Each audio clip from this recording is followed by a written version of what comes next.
परम पूज्य प्रातः स्मरणीय सतगुरु बंदी छोर कबीर साहब जी के चरणों में बारंबार वंदन करते हुए आज का विषय है कि मांस खाने वाले लोगों का संग करने से हमारे जीवन पर क्या प्रभाव पड़ता है। और जो लोग भक्ति करते हैं और मांसाहार का सेवन करते हैं तो क्या वो इस भवसागर से पार हो सकते हैं, क्या उनका मुक्ति हो सकता है। आज इसी विषय पे चर्चा करते हैं कि सतगुरु साहिब मांस खाने वाले लोगों के बारे में क्या कहते हैं, उनका क्या विचार है। सबसे पहले तो ये जानते हैं कि जैसे हमारे समाज में देखा जाता है कि मांस खाना एक फैशन हो गया है। किसी का शादी होता है या फिर कोई पार्टी होता है तो लोग मुर्गा का पार्टी करते हैं, कोई मछली का पार्टी करते हैं। किसी की नई नई शादी होती है तो उससे उसके दोस्त पार्टी में मांगते हैं, तो पार्टी में अगर वो नॉर्मल खाना बनाकर अगर खिला देता है तो पार्टी में उनको कोई आनंद नहीं आता है जब तक उन्हें मांसाहार नहीं मिलता है। तब तक किसी आत्मा का हत्या करके खाना, किसी को पीड़ा देकर उसे सताकर उसका भोजन बना के खाना कितना बड़ा महापाप है। लेकिन लोग भूल जाते हैं अपनी जिह्वा के स्वाद के कारण परमात्मा ने इस प्रकृति में बहुत से ऐसे पदार्थ बनाए हैं जिनका सेवन कर हम अपने जीवन को स्वस्थ बना सकते हैं। लेकिन आजकल डॉक्टर भी बता देते हैं कि तुम अंडा खाओ या फिर मछली खाओ, कुछ मांसाहार का सेवन करो ताकि तुम्हारी शरीर अच्छा रहे, तुम कुछ ताकतवर बनोगे। तो अब विचार करिए, हम मांस का सेवन करके कितने ताकतवर बन सकते हैं। कभी आप घोड़े को देखे होंगे, वो अपने जीवन में कभी मांसाहार का सेवन नहीं किया। उसने केवल अपने जीवन को शुद्ध शाकाहारी बना के रखा और जब सेवन किया तो चने का सेवन किया, दाल का सेवन किया। और सब जानवरों में कितना ताकतवर होता है। वो कभी मांस नहीं खाता लेकिन फिर भी उसके पास कितना पावर है। जीव जंतु जितने भी धरती पर हैं वो सब अपने अपने आहार करते हैं, लेकिन एक मनुष्य एक ऐसा प्राणी है कि इसको कुछ भी दे दो वो सब कुछ खाने को तैयार है, थोड़ा सा भी विचार नहीं करता है। जैसे गाय होती है, पालतू है, अगर उसको कितना भी भूख प्यास लगता है तो वो केवल जब खाती है तब घास भूसा ही खाती है। उसके सामने अगर आप मांस रख देंगे तो उसको छुएगी भी नहीं। और यदि शेर है तो उसका भोजन है मांस, वो जब खाएगा मांस खाएगा, उसको घास से कोई मतलब नहीं होता। लेकिन एक मनुष्य एक ऐसा प्राणी है कि इसके सामने अगर यदि हम मांस रख दें तो उसको भी बना के खा लेता है, और यदि इसके सामने घास रख दिया जाए तो उसका भी कुछ बना के पकौड़ी वकौड़ी खा लेगा। यानी मनुष्य स्वयं मनुष्य होकर भी एक राक्षसों वाली जिंदगी जीता है। इससे अच्छा तो हमारे जीव जंतु अच्छे हैं जो अपने नियम कानून में रहते हैं, जिसका जो भोजन होता है वो उसी का आहार करते हैं। लेकिन मनुष्य अपने नियम कानून सब भूल गया है। उसके लिए परमात्मा ने जो बनाया है खाने के लिए, साहिब कहते भी हैं एक भजन में, मैंने खाने को अन्न दूध पैदा किया, मेवा मिष्टान भी मैंने पैदा किया, फिर ये निर्दयी जीभ के स्वाद में मांस मदिरा ही खाए तो मैं क्या करूं। मैंने मानुष जन्म तुझको हीरा दिया, अगर तू वृथा गवाए तो मैं क्या करूं। यानी परमात्मा ने हमें सब कुछ दिया है, दूध दही अन्न मेवा मिष्टान हर प्रकार के पदार्थ हमें दिए हैं खाने के लिए, और उसमें बहुत से प्रोटीन भी हमको मिलते हैं यदि हम उसका ठीक से सेवन करें तो। लेकिन मनुष्य इस जिह्वा के स्वाद में पड़कर अपने आहार को भूल गया है कि मुझे क्या खाना चाहिए क्या नहीं खाना चाहिए।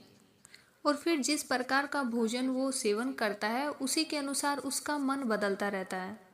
फिर धीरे धीरे उसके विचार बदलेंगे, फिर स्वभाव बदलेगा, फिर धीरे धीरे कर्म उसके बदलते रहेंगे। तो सर्वप्रथम हमें हमारा भोजन शुद्ध और सात्विक होना चाहिए, क्योंकि अन्न का बहुत बड़ा प्रभाव पड़ता है आपके मन के ऊपर। कुछ लोगों ने तो एक नियम बना लिया है कि शुक्रवार को मांस खाएंगे और शनिचर को नहा धो लेंगे, संडे को पूजा कर लेंगे। तो भगवान खुश हो जाएंगे। लेकिन उन्हें ये नहीं पता कि नहाने धोने से तो केवल शरीर का तो शुद्धि हो गया, लेकिन मन का शुद्धि तो नहीं होगा। मन तो फिर कहेगा खाने को। इसलिए साहिब कहते हैं कि ऐसा आहार करो कि जिसमें आत्मा ना हो। जीव जीव सब एक है, जीव का करो विचार। बिन सांसा का बीच है, ताका करो आहार। साहिब कहते हैं कि जीव जीव सब एक है। आप में भी आत्मा है और उस जिसका आप गला काट रहे हैं उसके अंदर भी एक जीवात्मा है। दर्द उसको भी होता है, पीड़ा उसको भी होता है, वो भी चिल्लाता है, लेकिन हम उसके दर्द को, उसकी चिल्लाहट को महसूस नहीं कर सकते क्योंकि हम जिह्वा के स्वाद में फंसे हुए हैं। इसलिए आहार उसका करो जिसमें जीवात्मा नहीं है। अब आगे साहिब बताते हैं कि यदि कोई भजन भक्ति वाला प्राणी है, कोई सत्संगी है, भक्ति करता है, अगर यदि वो मांसाहार करने वाले व्यक्ति का संग करता है तो उसकी क्या स्थिति होती है। मांसाहारी मानवा प्रत्यक्ष राक्षस अंग, ताकि संगति मति करो पड़त भजन में भंग। साहिब कहते हैं कि जो मांसाहारी जो मनुष्य है वो मानव नहीं बल्कि एक राक्षस है, और यदि आप उसका संगति करते हैं, उसके साथ में यदि रहते हैं तो आपके भी भजन भक्ति में भंग पड़ेगा। क्योंकि जो मांस खाता है उसकी वृत्तियां अलग होती हैं, उसका मन शांत नहीं रहता। और यदि आप उसके साथ में रहते हैं, आप यदि भजन भक्ति करते हैं, उसे यदि कुछ समझाने का प्रयास भी किए तो उल्टा आपसे ही झगड़ा करेगा। आपके द्वारा कही गई बातें उसको समझ में भी नहीं आएंगी, क्योंकि ना तो वो विचार करके बोलेगा और ना ही अपने से वो विचार करेगा। क्योंकि मांस खाना उसकी एक आदत जो बन जाती है, और उस आदत को वो जब तक नहीं त्यागता है तब तक उसका दंड वो भोग नहीं लेता है। जब तक उसको इस चीज़ का ज्ञान नहीं हो जाता है कि मैं यदि किसी की हत्या कर रहा हूँ तो कल को मेरे साथ भी ऐसा होगा, इस चीज़ का जब वो अपने जीवन में अनुभव नहीं कर पाता है, तब तक कोई भी प्राणी मांस खाना छोड़ नहीं पाता। साहिब अपनी बाणी में बताते हैं, कहता हूँ कही जात हूँ, कहा जुमान हमार। जाका गल तुम काटी हो, सो फिर काटी तुम्हार। साहिब कहते हैं मैं कह कह के लोगों को समझा रहा हूँ, यदि मेरी बात को कोई माने तो। आज यदि तुम किसी का गला काट रहे हो तो कल तुम्हारा भी गला कटेगा, क्योंकि बदला तो चुकाना ही पड़ता है। और इस प्रकृति का नियम है, जो जिसके साथ जैसा करता है फिर उसके साथ वैसा ही होता है। आप यदि अपने हाथ से अगर किसी को मिठाई बांट रहे हैं तो सबसे पहले आपके हाथ मीठा होते हैं, देने वाले का मुंह तो बाद में मीठा होता है, क्या पता वो खाए या ना खाए। लेकिन यदि आप अपने हाथ को चख कर देखेंगे तो आपके हाथ पहले मीठा होते हैं, और यदि उसी हाथ से आप नमक बांटते हैं तो पहले आपके हाथ कड़ू हो जाएंगे। इसलिए ये प्रकृति का नियम है, जो दोगे सो पाओगे। 4 वेद 6 शास्त्र में बात मिली है दोय, सुख दीने सुख होत है, दुख दीने दुख होय। हमारे 4 वेद 6 शास्त्र भी यही कहते हैं, जो तुम जिसको दोगे वही पाओगे। किसी ने क्या खूब कहा है, नेकी का बदला नेक है, बदी का बदला बदी देख। यहाँ नेकी बदी 2 रास्ते हैं, जरा गौर से सुन लो। तुम्हें चलना है जिस मार्ग पर, अपना रास्ता चुन लो, पर चलने से पहले विचार लो कि अंजाम क्या होगा। भलाई कर भला होगा, बुराई कर बुरा होगा। इसलिए यदि आज हम किसी का गला काट के खा रहे हैं अपनी जिह्वा के स्वाद के कारण, तो कल को हमको भी उसी जगह पे जाना होगा जहाँ पे गला कटता हो। फिर आगे साहब बताते हैं, मांस मछलियाँ खात है, सूरा पान सोहेत, ते नर नर के जाएंगे माता पिता समेत। यहाँ साहेब सबकी बात बता दिए हैं, चाहे माता हो चाहे पिता हो। यदि सब कोई अगर मांस मछली का सेवन करता है तो सब कोई नरक में जाएगा। ये नहीं है कि केवल बेटा खा रहा तो बेटा ही जाएगा, माता पिता सहित सब कोई जाएगा। सब कोई अगर उसका सेवन करता है तो ऐसा नहीं है कि केवल माता पिता बच जाएंगे और बेटा बेटी खा रहे हैं तो वो केवल उन्हीं को नरक मिलेगा, माता पिता को नहीं मिलेगा। ऐसा नहीं है। उस सबकी बात साहिब बताते हैं कि मांस मछली खात है सूरा पान सुहेत, ते नर नर के जाएंगे माता पिता समेत। सब कोई नरक में जाएगा, चाहे माता हो चाहे पिता हो। मांस मछलियाँ खात है सूरा पान सोहेत, ते नर जड़ से जाएंगे जो मूरी का खेत। यदि मूली का खेत कहीं है तो मूली को अगर हम उखाड़ते हैं तो वो जड़ से निकल जाती है, और जब वो जड़ से निकल जाती है तो वहाँ पे फिर दोबारा मूली नहीं पैदा होती है। उसी प्रकार से साहब बताते हैं कि यदि परिवार में सब कोई अगर मांसाहार का सेवन करता है तो पूरा परिवार नरक में चला जाएगा। जिस प्रकार से मूली का खेत जड़ से उखड़कर वो जगह साफ हो जाती है, उसी प्रकार से पूरा परिवार यदि मांसाहार का सेवन करता है तो पूरा परिवार नरक में चला जाएगा। फिर चाहे वो कितना भजन भक्ति करे, उसका मुक्ति नहीं होगा। कितने लोग ऐसे हैं जो शिव भगवान की भक्ति करते हैं और उनके नाम पर भांग पीते हैं, गांजा पीते हैं कि शिव भगवान पीते थे तो हम उनके भक्त हैं तो हम क्यों नहीं पिए। लेकिन शिव भगवान ने तो जहर भी पिया था। आज कोई संसार में पीता है। घर परिवार में छोटा सा झगड़ा होता है तो कोई गम नहीं खाना चाहता, कोई क्रोध को पीना नहीं चाहता, और चले आते हैं भगवान शिव की बराबरी करने। भगवान शिव का तो 3 लोक में प्रचार प्रसार है। पता नहीं उन्होंने कभी खाया है कि नहीं खाया है, केवल लोग कहते हैं। उनको सब कोई भगवान समझ के पूजता है, और आप उनके भक्त हो के गांजा अफीम दारू शराब ये सब पीते हैं तो आपके तो घर परिवार में भी इज्जत नहीं होती है। आपको नाम दे दिया जाता है, नशेड़ी है, गंजेड़ी है, शराबी है। लोग ठीक से आपका नाम लेकर भी नहीं बुलाते हैं। इसलिए भगवान के नाम का सहारा लेकर हम अपनी जिह्वा के स्वाद को शांत करना चाहते हैं गांजा अफीम पीकर। संसार में यदि नाम कमाना है तो किसी की अच्छाइयों को ग्रहण करके जीवन में अपना नाम कमाइए। मांस खाकर, दारू पीकर, शराब पीकर किसी दूसरे को सताना, किसी को गाली देना, जीव हत्या करना, ये सब कोई बहादुरी का काम तो है नहीं। इसलिए यदि कोई ऐसा कोई कार्य करता भी है तो उसे पक्का नरक का भोगी बनना ही पड़ेगा। यह कुकुर का भक्ष है, मनुष्य देह क्यों खाए। ये तो कुकुर का भोजन है और कुकुर का भोजन मनुष्य खाता है, और यदि मनुष्य कुकुर का भोजन करेगा तो उसकी आदतें, उसकी हरकतें भी कुकुर जैसी होंगी। कुकुर कभी ये नहीं जानता है कि मेरी बहन है या मेरी माँ है या मेरी बेटी है, उसे कुछ समझ में नहीं आता है। ठीक उसी प्रकार से आज समाज में भी ये सब देखने को मिलता है।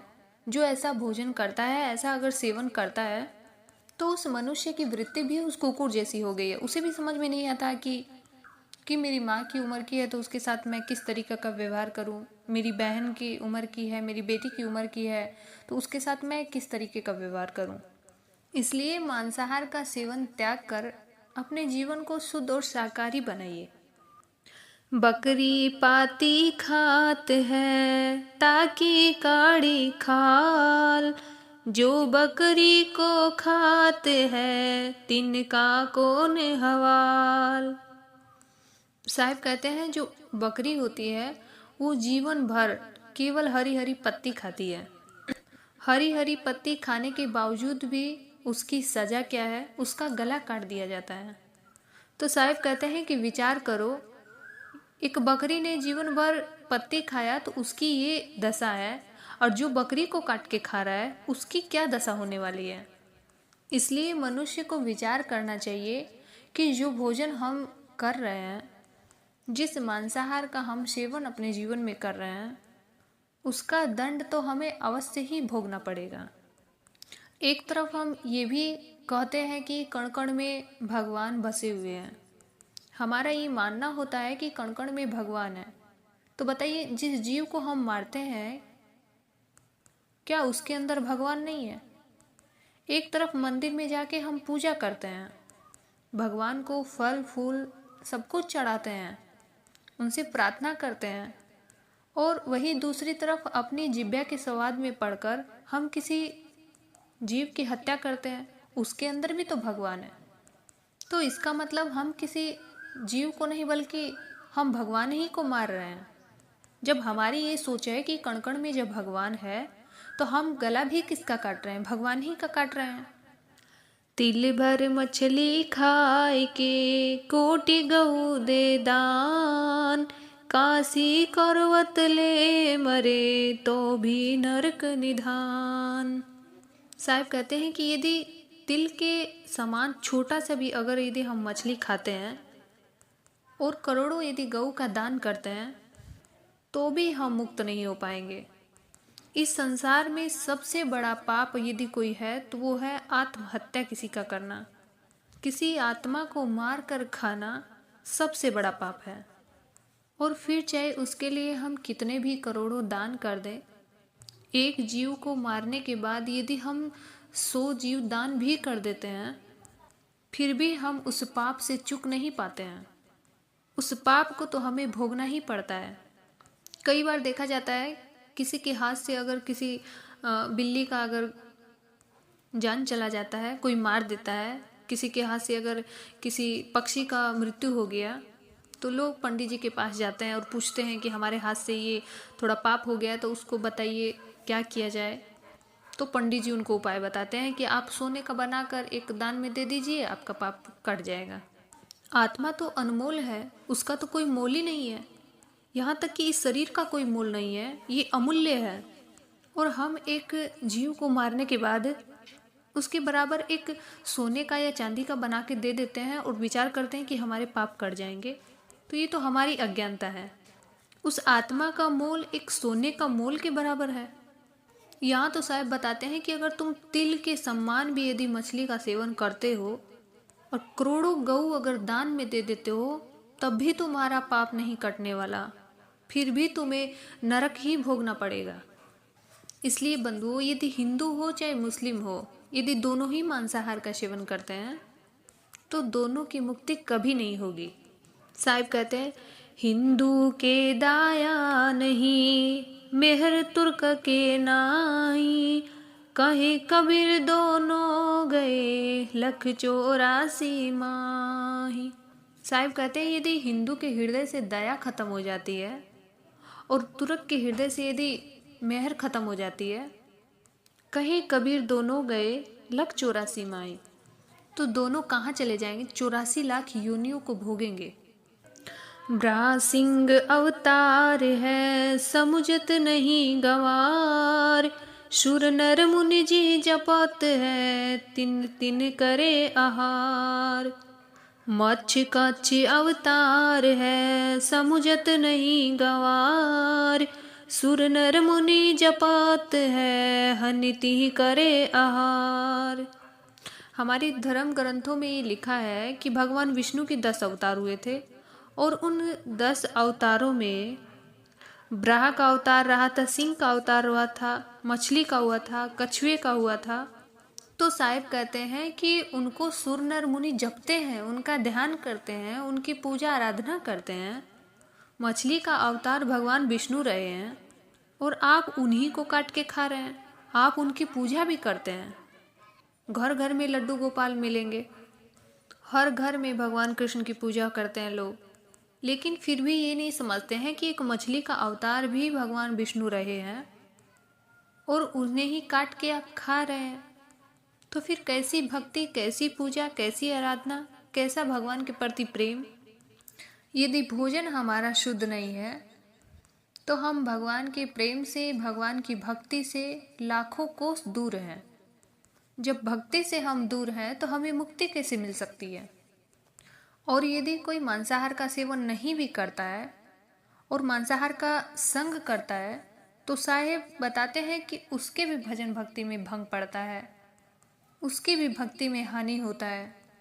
संत जन कहते हैं कि यदि आपके घर में मांस बन रहा है और आप उसे रोक नहीं पाते हैं, उसको देख रहे हैं, तो आप भी उस पाप के भागीदार बन जाते हैं।